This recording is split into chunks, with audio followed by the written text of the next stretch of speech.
Большинство людей уверены, что отит – это банальная болячка, которую можно перетерпеть или заглушить каплями из аптеки. Мало кто догадывается, что обычное воспаление уха способно за несколько дней превратиться в скрытую угрозу для жизни. Дело в том, что уху внутри просто некуда расширяться. Когда там скапливается гной, он начинает буквально проедать себе путь наружу. И если этот процесс не остановить, последствия пугают. От мгновенно перекошенного лица до прорыва гноя напрямую в головной мозг. В этом видео мы разберем, как обычная простуда запускает эту опасную цепочку и какие симптомы говорят о том, что нужно срочно обратиться к врачу. Чтобы понять, почему отит так опасен, представьте устройство нашего уха. То, что мы видим снаружи, это просто звуковая воронка. Самое интересное прячется глубже, за барабанной перепонкой. Там находится крошечная полость, со всех сторон окруженная прочной черепной костью. Это среднее ухо. В норме оно заполнено воздухом, но когда туда прорывается инфекция, например, обычные сопли из носа при простуде, внутри уха начинается отек, начинает скапливаться гной. А теперь главная проблема. Кость не может растягиваться. Гною внутри среднего уха становится слишком тесно. Давление растет, и ухо начинает дико болеть. В этот момент гной превращается в сжатую пружину, которая ищет любой слабый путь, чтобы вырваться наружу. И путей у него всего три. Три пути прорыва гноя. Куда же бьет инфекция? У находящегося внутри уха гноя есть три пути. И от того, куда именно он пойдет, зависит жизнь человека. Первый путь, самый безопасный. Гной давит на барабанную перепонку. Она не выдерживает и лопается. Человек чувствует, как из уха что-то потекло. А дикая боль внутри уха резко уходит. Перепонка потом заживает, а инфекция выходит наружу. Это самый лучший исход отита. Второй путь, в кость и нервы. Если перепонка оказалась слишком прочной, гной разворачивается и идет в сосцевидный отросток. Это пористая кость прямо у нас за ухом. Инфекция начинает буквально выжигать эту кость изнутри, разрушая ее. А совсем рядом там проходит лицевой нерв, который управляет мимикой. Гнойный отит зажимает его, и у человека прямо на глазах перекашивает половину лица. Один глаз перестает закрываться, а угол рта безжизненно виснет. Путь третий, самый страшный. Тонкая костная пластинка отделяет крышу нашего уха прямо от полости черепа. В запущенных случаях среднего отита, при отсутствии лечения или неправильном лечении, гной расплавляет эту преграду и прорывается на верхний этаж, в головной мозг. Так начинается атогенный менингит или абсцесс. Огромный гнойник внутри головы. Спасти человека в этой ситуации уже достаточно сложно.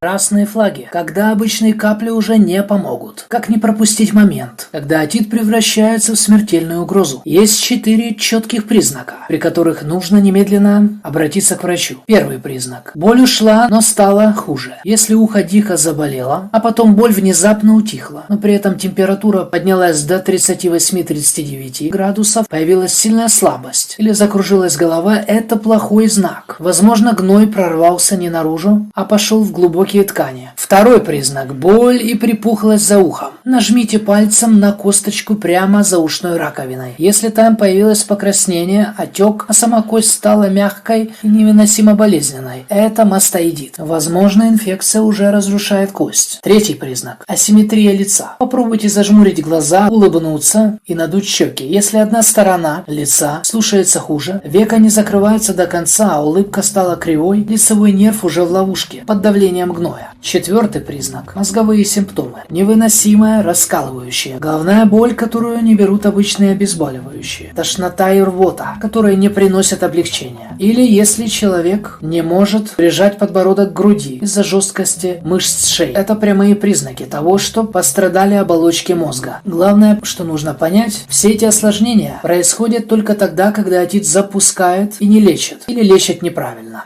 Профилактика отита. Не игнорируйте насморк. Инфекция легко переходит на ухо. Берегите голову от холода и сквозняков. Не чистите уши палочками, они травмируют кожу. Не лечитесь наугад каплями, идите к лор-врачу. Не надо терпеть боль. Чем раньше началось лечение, тем меньше риск осложнений. Мифы об отите. Капли из аптеки помогут. Это миф. Они не достают до среднего уха. Нужно греть ухо. Это опасно. Тепло ускоряет воспаление. Боль прошла, все хорошо. Это ошибка. Гной мог уйти вглубь тканей. Само пройдет. Вероятнее всего нет. Отит разрушает ткани без адекватного лечения. Подписывайтесь на канал, чтобы не пропустить новые полезные видео о здоровье. Ставьте лайк, если это видео было вам полезно. И напишите в комментариях, был ли у вас опыт осложнений после отита. Поделитесь своим опытом, чтобы другие прочитали и вовремя распознали опасность и защитили себя. Всем пока.